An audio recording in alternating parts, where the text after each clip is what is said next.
Live in relationship राहणाऱ्या एका जोडप्याने एका उच्चभू अपार्टमेंटच्या 7व्या मजल्यावरून उडी मारून आत्महत्या केली। ही घटना हरियाणातील बहादूरगडमध्ये घडली आहे। गर्वित वय वर्ष 25 आणि नंदिनी वय वर्ष 22 असे या जोडप्याचं नाव असल्याची माहिती मिळाली आहे। हे दोघेही कंटेंट क्रिएटर होते। ते स्वतःचे चॅनल चालवत होते आणि यूट्यूब आणि फेसबुक सारख्या प्लॅटफॉर्मसाठी लघुपट तयार करायचे।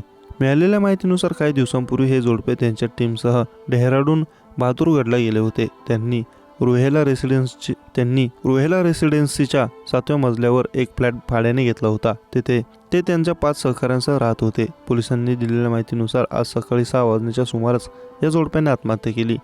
शूटिंग नंतर ते उशिरा घरी परतले होते। एका कुठल्या तरी मुद्द्यावरून या दोघांमध्ये वाद सुरू होता।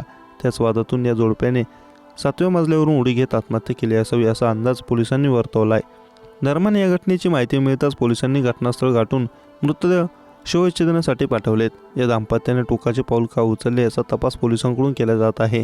घटनास्थळी एक फॉरेन्सिक टीम देखील उपस्थित होती। या जोडप्याने हे पाऊल का उचलले याचा तपास करण्यासाठी फॉरेन्सिक टीम पुरावे गोळा केलेत। घटनेपर्यंतचा घटनाक्रम समजून घेण्यासाठी परिसरातील CCTV फुटेजची तपासणी केली जात आहे। आम्ही या घटनेचा तपास करत असून त्यानुसार पुढील कारवाई केली जाईल असे या प्रकरणाचे तपास अधिकारी जगबीर यांनी माध्यमांना सांगितले।